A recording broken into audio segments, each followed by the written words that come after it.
I was talking about how people might think that leaving my cups on my bedside table means that like I'm not disciplined or I'm not motivated, but that's not true. It's just that like discipline and motivation look really different for me. There's this like river of energy that runs through me. I can do anything in that river's path, but I can't like step out of that river to like do some other task. I got this comment that was like, hey, I really don't mean to be pushy, but like I really, really think you should get assessed for ADHD because you're literally describing like exactly what ADHD feels like to me.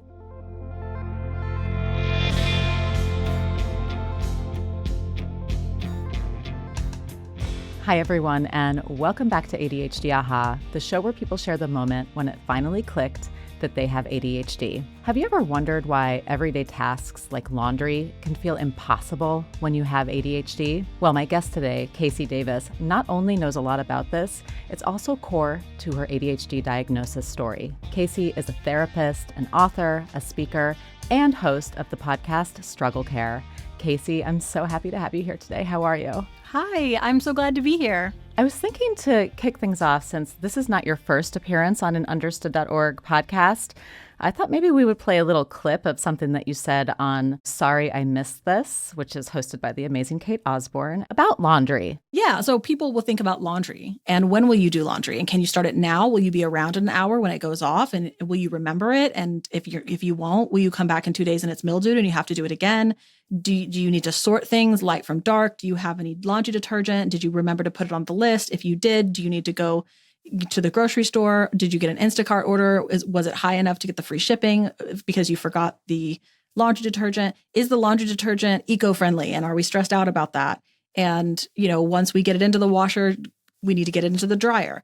And did we do that in enough time? And will we be around to get it out of the dryer before it sits in there and wrinkles? And if it does wrinkle, what if it all wads together inside of the pocket of your fitted sheet? And now it's kind of cold and wet in some parts of it. That's just laundry. It's the fitted sheet that gets me. Yep. Very relatable. The reason I wanted to play that, Casey, is because, as I mentioned in the intro, the struggle with everyday care tasks, dishes, laundry, keeping the house clean is so core to your journey to diagnosis. And it really started when you began posting content about this. Let's start there. Tell us what was going on. Why were you posting content? I started posting content like during the COVID shutdowns. And I had just had a baby. I had a 2-year-old, and then I gave birth to my second baby 3 weeks before the COVID shutdowns happened in Houston. So I suddenly found myself with this not quite 2-year-old and this newborn baby. And I had this whole postpartum support plan set up where my family was going to come in turns, and we were going to get delivery services, and we were going to get a cleaner. And then overnight, all of that disappeared, and it was just me and these 2 kids. And so I did what anybody would do. I lost my mind. Right. And part of what happened, there was some postpartum depression and just kind of being in the trenches. But the most visible effect of that was like dishes piled up to the ceiling and laundry always on the laundry room floor and just like so much clutter everywhere that you could barely walk anywhere. And it was just very overwhelming. And I started posting videos of me kind of like tackling my house and trying to get it back in order. And I was using a lot of sort of hacks that I had used in my early 20s, like just like ways that I'd kind of come up with trying to get stuff like that done because it's always been a little difficult. But it's never been totally debilitating until I had kids. Right. It was just, I'm a person that has a laundry chair, and I'm a person that like only does their dishes every 4 days. And I'm a person who like might secretly turn their underwear inside out to wear another day because I didn't do laundry in time. But it wasn't some huge thing because it was just me. And then all of a sudden I had kids, and it was like the coping mechanisms that I had subconsciously created to keep up with care tasks broke down under the weight of like having a family. And how did people react to your content? Some positive, some not so positive, right? Yeah, there was definitely negative comments of people being really shaming and kind of going after me as a mother or me as a wife or me as a woman or an adult. But like for every comment like that, there were dozens of comments of people who would say, my house looks just like this. And it's so refreshing to see someone whose house looks like mine. And most poignantly, people would say, I feel so ashamed that I struggle with stuff like this. It seems like I should be able to be on top of it all. It seems like I should be able to hold it together. And yet I struggle with these basic day-to-day tasks, and I don't want to tell anybody because I'm afraid it just looks like I'm lazy. And that kind of started the trajectory of like where my platform went and eventually where the book went, was kind of the therapist in me kicking off to people's, shame and talking about how the struggle that I know that I was having, even though I didn't know that I was ADHD, like I knew that this was just like a personality facet of mine. And I knew it wasn't laziness. And I knew it wasn't irresponsibility. It's funny, like even without a diagnosis, I had just come to a place in my life where I had realized like, maybe I'm just a creative, maybe I'm just an artist, because I had just gone through so much. I mean, I went to rehab when I was 16 and, had a very structured couple of years, and I went through therapy, and like I changed a lot as a person, and I grew a lot as a person, and I became a responsible person. I became a mature, emotionally mature person. And yet there was this like thing that always stuck with me, which is I was a messy person. I was a once every 3-day showerer.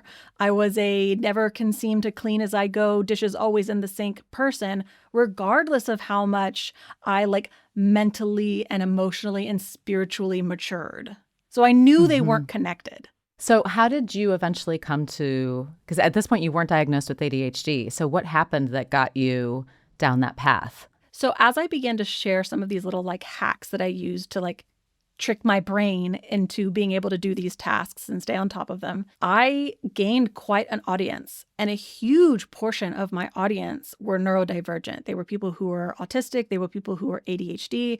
And a lot of people with ADHD would talk about how like this is the first thing that's ever helped me. This is the first advice about cleaning, about laundry, about self-care that's ever really helped me, that's ever made sense for my brain. And I just thought like, oh, that's great. And people occasionally would be like, oh, I started watching this great woman online and she has ADHD. And I was always like, oh, but I don't have ADHD. Because I almost felt like it was like stolen valor. Like there were a lot of content creators that would talk about ADHD, and I just wanted to be very clear, like, hey, I'm not like pretending to be something I'm not to like get in on the niche. And people would always be like, are you sure? Or they'd be like, oh, I could have sworn. Or like, really? You're not? And I still remember the TikTok that I made that convinced me to get an assessment. Tell me. It was a TikTok about having cups on my bedside table. And I was talking about how when I do my like weekly reset, there's like a line item that is like go around the house and collect all the cups. And I said people might think that leaving my cups on my bedside table means that like I'm not disciplined or I'm not motivated or I like can't do things. But that's not true. It's just that like discipline and motivation look really different for me. There's this like river of energy that runs through me. And wherever that river flows over, like I can do anything in that river's path, but I can't like step out of that river to like do some other task. And so the key isn't like learning how to get out of the river. The key is like learning how to make the river flow over the tasks you need to do. Like I'm never someone who like, if I'm like walking into my room to grab something and I see that there's a cup there, like never will my brain and body get on the same page of like, oh, let's just grab that and take it to the kitchen while we're here. But if I put it on like its own line item on a Sunday afternoon and I get a big dish pail or whatever, and I make it its own task, all of a sudden I don't have trouble initiating that task. That was just something that I had observed about myself. And I got this comment that was like, hey, I really don't mean to be pushy, but like, I really, really think you should get assessed for ADHD because you're literally describing like exactly what ADHD feels like to me. And so I did. I already had a psychiatrist that was treating my postpartum depression. And I went to her and said, like, I want to get assessed for ADHD. And like, luckily about the time of COVID was like everything was telehealth. Yeah. And so she was like, well, what makes you think that? And I was like, well, and I like moved to the side so that my kitchen was showing. And it was a disaster. And I was like, I can do things, but like they have to be very regimented. and there has to be lists. And I can't remember what's on the list no matter how many times I do it. I have to have like visual cues to like get me to do things. And she was like, I'm going to stop you right there. And we're just going to go ahead and do the assessment. What was your reaction when ultimately it was revealed that you had ADHD? I think there was still a part of me that felt like an imposter. Like, I wasn't, but wouldn't it be convenient if I was? Like, I don't know. There was this weird part of me that felt like maybe I'm just convincing myself this is true. Maybe I've tricked the psychiatrist. But what convinced me and what kind of put the imposter syndrome to bed was she asked a lot about my childhood. And one of the reasons that I thought that I wasn't ADHD is because like I didn't have a lot of the struggles in school that like the ADHD kids did.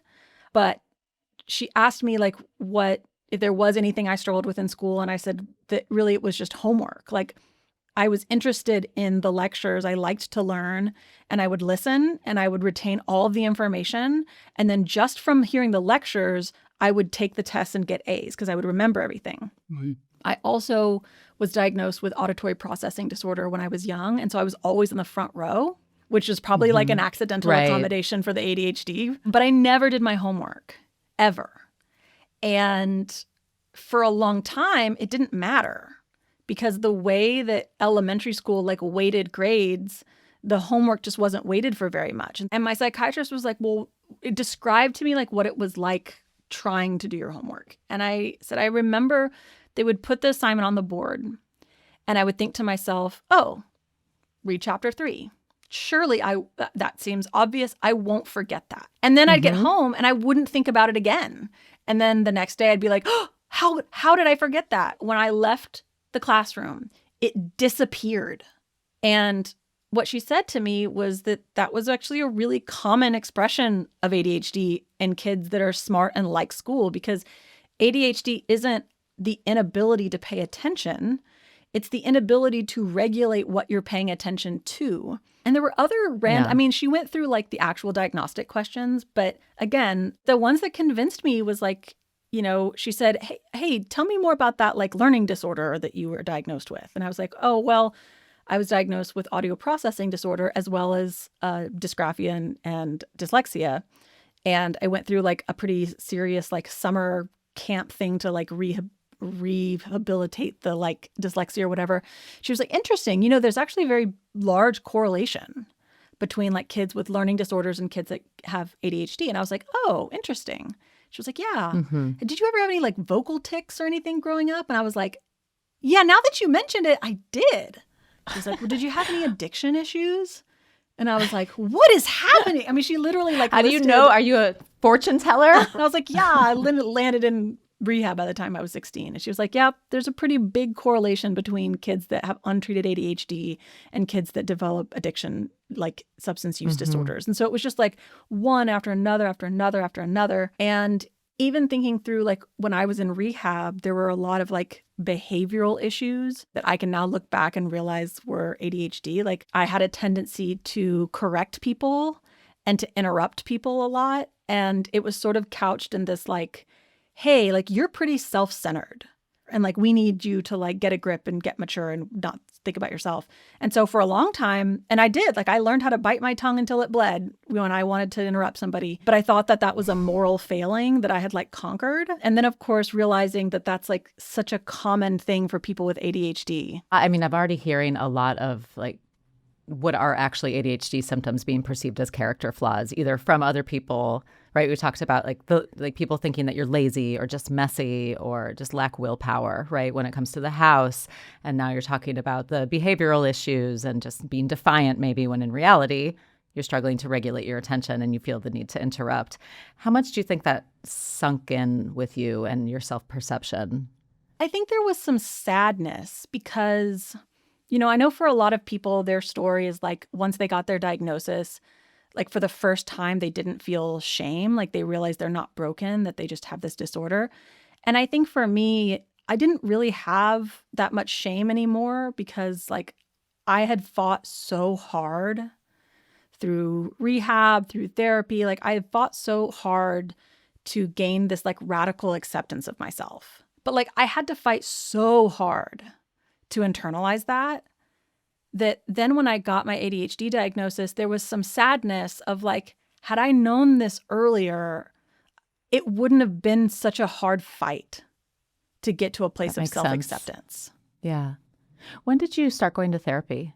I started therapy at 4 when my parents divorced and Oh, saw a wow. therapist off and on up until my teens, and then ended up in rehab, psych ward, and then rehab when I was 16. Mm-hmm. Got out when I was 18, continued to like see a therapist through that, and then ended up getting a graduate degree in counseling. So I kind of never left therapy until I was like 26. Can you talk a little bit about the maybe your behavioral issues and how you think that ADHD interplayed with those, even though obviously it was undiagnosed at the time? Yeah, I mean, the biggest part was like I've always been very extroverted, which is just my personality. It was almost like I was thinking too fast. Not because I have like super processing speed, but because my brain just like skips over things. Like I interrupt people not because I don't care about what they're talking about, but because I already feel like I know how they're going to finish their sentence. And I also know how I'm going to respond. And if I wait for them to finish their sentence, either I'm going to forget what it was I was going to say. And so if I don't want to forget it, I have to just like hold on to that thought and like repeat it to myself. But then I'm still not listening to the end of your sentence anyways. Oh my God. And so it's torture. I'm nodding my head so like it much needs for to those come who aren't out, and it watching needs to on come video. out right now. And I've never cared when other people interrupt me. And so I always sort of felt like, I don't know, like this is a you problem. I had to mature a little bit to be like, oh, other people's feelings matter here. Same with like correcting. If I hear someone say, what time is the bus pick us up? And someone says 8, and I'm just like not even a part of that conversation. I'll be like, no, it's actually 7:55. Just like without even thinking about that. I tend to get a little like tunnel vision, black and white about things, and, care more about the argument than people's feelings, which isn't like directly an ADHD trait, but was just sort of a byproduct of how ADHD manifested in my personality. Also, like with details, the only C I ever got in grad school was because I misread the syllabus. And I did this multiple times through my grad school education. Like I would read, oh, it's due on 8/16, but actually it said 8/6. And no matter how many times I read it, my brain thought it said 8/16. And so that's what my brain saw. And so I would miss these deadlines, and I would feel so like, oh, how could you be so irresponsible? So it was those kind of behaviors that like so often were seen as like a moral failing. And same thing with like the messiness. Like what I realized was that like if I get out the milk and pour myself a glass and then put the cap on the milk, and then I like go to set that milk down on the table somewhere, if anything pulls my attention, if the cat runs by, if the doorbell rings, if my kid says they need something, like I'll just go move on to the next thing. And I won't remember to put the milk away until I see the milk again. And that was a really big realization that the only reason that I know what to do next is because I'm being visually cued. And I made this kind of long video about how working memory looks. And it was sort of this little sketch of like what 20 minutes of my day looks like. And it was like, okay, I poured the milk and I go, and then one kid falls and they need a Band-Aid. And so we go to get the Band-Aid and I put it on there and I leave the trash there because the doorbell just rang, and I go and there's boxes there. But then I also, while I'm out here, I see that the trash can's out there and it needs to come in. And so it's just like, it goes and goes and goes and goes and goes. And so I feel like I've spent all day like ping-ponging around my house. And then I turn around and there's like this like trail of destruction, and it looks like I've done nothing. Ping-ponging around the house is such a good expression. No, but I totally get that. I leave shit everywhere in my wake, and I'm just going round and round. I kind of have the opposite issue as you. It's not that like if I see something, if I'm going to do one thing, I can't not pay attention to all the little things along the way that I have to pick up and take to wherever I'm going. But then ultimately I get distracted and I start doing more of that, and then more of that, and then more of that. And then I never do that one thing that I was setting out to do. Yeah, that's the choice, right? It's like, okay, I'm on my way to do something and I see something. Yeah. I can literally only have one tab open at a time. I don't have that function where it's like, ooh, bookmark that dirty sock there for later. We'll come back to it. Because if I stop for the dirty sock, I am not going to do what it was I was on my way to do. And if I pass by the dirty sock, I'll never come back to the dirty sock until I see it again. And I'm probably not going to see it again until I'm already on my way to do another third thing. Both ways leave their own little mini paths of destruction, right? And anytime I've tried, like, oh, well, just clean as you go, just clean as you go, it takes so much mental and emotional energy for me to do that I'm exhausted by the end of the day. And it's just not sustainable for me. I was also curious about addiction and how you think that played into, or how ADHD, undiagnosed ADHD played into that. It's a little bit above my pay grade, but my understanding, both scientifically and also just experientially, is like when you think about people saying that the ADHD nervous system is just kind of hardwired different. We have that interest-based, that urgency-based. And when people talk about dopamine, I mean, the function of dopamine and serotonin is really complex. However, I do know that all of those things involve the pleasure center of your brain. Mm-hmm. Yeah. The motivation, the mood control, seeing actions and consequences, delaying gratification. Like all of those things are happening in your executive functioning. And there's a lot of interaction with the pleasure center in your brain. And we know that there are some differences in those systems in people with ADHD, which isn't to say that like all addicts have ADHD, but it is to say that, I think that having a slightly differently wired like pleasure center and executive functioning, like, I don't know, man, it was just like the best thing I had ever done. And I was not able to stop. Yeah. And we do know that kids that are on ADHD medication have a far less risk of developing substance use disorders. So we know that there's a correlation there. Yeah. And I think that people often think it would be the opposite, right? Because people consider that ADHD medication would be like a gateway drug, which is not true if it's properly prescribed and it is properly dosed. And it actually will have quite the opposite effect. Right? And I think that's also one of the reasons that kind of convinced me that the ADHD diagnosis was real. Like I had been on SSRIs for the postpartum depression and it wasn't totally helping. And then I got on Vyvanse for my ADHD, and all of a sudden the depression went away. Oh, interesting. Okay. Unpack that. The big thing with my depression was like I never felt sad. I felt apathetic. I felt emotionally flatlined. I didn't have anything to look forward to because with 2 kids, every day is exactly the same. There's no little like, oh, it's Friday. Or like, ooh, finally, 5 o'clock. I would say that like every day I woke up and thinking about the day ahead was like looking down the barrel of a shotgun. Like there's 2 kinds of boredom. There's the boredom of having nothing to do. And then there's the boredom of having so much to do and all those tasks are boring. So you can't go do anything interesting. And for a lot of like having a newborn, it's just boring tasks. There's nothing to look forward to because it's not like you can, sleep is no escape. You're going to be waking up in 2 hours. You're exhausted. And so add that to the shutdown where I can't go anywhere. And what was interesting was that there's only one other time in my life that I experienced a depressive episode. So the other time was when I was living and working in Guatemala City. And I had gone over there to work for a church, but I work really fast. And so there were lots of days where like I would be done with what I had to do within a couple hours and then like nothing to do for the rest of the day. And so I was pretty bored. And my Spanish was okay, but it wasn't good enough to keep up with like social interactions.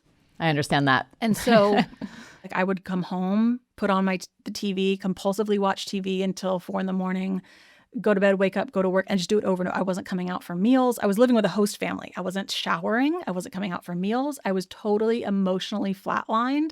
And the only thing I could feel was by like living vicariously through like TV shows. So you would think that like being single and living in Guatemala has nothing to do with having a baby and like having a big family and being overwhelmed with your laundry. But there were 2 things that connected those 2 experiences. And one was isolation. And the second one was boredom. Yeah. And not bored, like I can be bored, but I'm talking days on days on days of being understimulated. And it's hard to talk about this without someone who doesn't understand, like rolling their eyes, but like truly people with ADHD experience boredom as pain. You've kind of touched a nerve with me here. You're touching on something that I've never really been able to articulate before, which is I spent a lot of time abroad myself, and I spent a year in Spain, and it should be the most exciting time. I'm in my early 20s.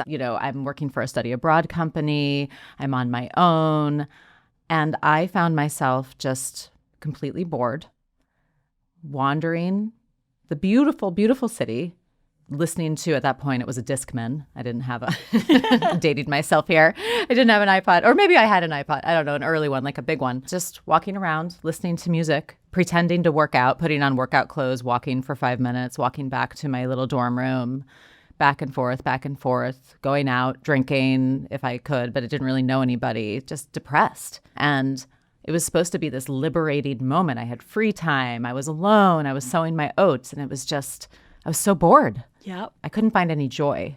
Yes. And the thing about something to look forward to is interesting, because dopamine it's not about pleasure. It's the anticipation of pleasure. There it is. Yeah. And what got me when I had little kids, where they needed something every second of the day, they had to be watched every second of the day, I realized that I couldn't do any projects. The reason that we get into hobbies like we do as ADHD people, part of that is the excitement. There's a hyperfixation on it. The happiness comes from the thinking about what you're going to buy, what you're going to do, what you're going to make. It's an anticipation. Right. And so when you are in a position like in new motherhood, like being overseas, where like you can't do even those simple little things that would bring you a little bit of like, oh, I'm so focused. This is so that. Truly, like people with ADHD, like we will get depressed, and it doesn't show up as sadness. It shows up as apathy. And there's so much judgment that comes with that, especially for new moms or moms in general, because you're supposed to be finding so much joy in these little monotonous moments with your kids. So much meaning. Right. And then so much meaning. And of course, yeah, it's like I love my kids, but I didn't look forward to, oh, yeah, I get to change another diaper. What a glorious moment for me. Did you experience that? Yeah. That guilt feeling? Yeah. And I think also like it's hard because I didn't want my kids' like formative years to be like the mom that was always just like staring at her phone.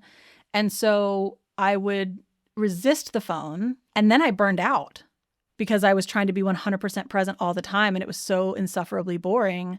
And I had to realize that I'm not capable of giving 100% engagement. And so when I try and I can't, I end up just like powering down and giving 30% all the time. And that it's really better for me to start to structure my day so that there are pockets of 100% engagement, and then pockets of time where I'm giving 100% attention to something else. I had to kind of learn to like pace myself so that there was a balance between like needed things and like stimulating things and rewarding things and engaging things and things like that. Casey, you're not a big fan of the term self-care. Is that No. right?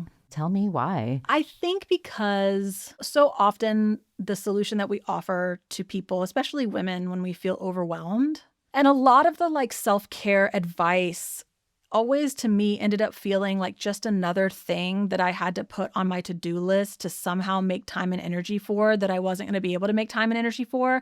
And then just like another thing to feel guilty about. Yeah. It's like, I don't want to wake up early. I'm tired. I don't want to go to yoga. I don't like yoga.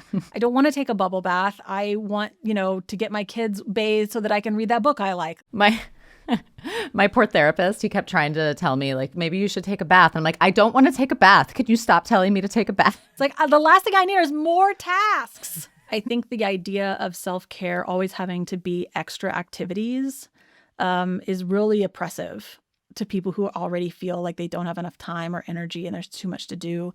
And so I think before we look at extra things to add, it's also self-care to address like our belief systems that are telling us like, oh, I'm a failure because the laundry's not done. Like that's self-care to address those belief systems. That's self-care to take a breath and remind yourself like, hey, having laundry doesn't make me a failure. It's self-care to find shortcuts. It's self-care to take your medication. It's self-care to feed yourself. I think learning to be gentle and self-compassionate with yourself as you do the things on your list and to be compassionate towards yourself when you can't get it all done, that is where self-care begins. And doing that puts us in a much better position to begin to like widen the seams of the never ending to-do list, to find those little pockets, to add something that's purely for pleasure. Casey, you're such a pro. You brought it back to laundry, which is what we started with. There you go. I Good did that on job. purpose. Is there anything that you want to plug, anything that our listeners should look out for from you? Yeah. My first book is still available. It's called How to Keep House While Drowning. I did release a second book this year. It's called Who Deserves Your Love, which is taking the same sort of principles of moral neutrality and self-compassion and applying them to relationships. Next year, in 2027, I have a cookbook coming out. No way. That is all about kind of like how to feed yourself while drowning. Casey, it's so great to spend some time with you. I love the way that you describe things. Thanks. Thank you so much.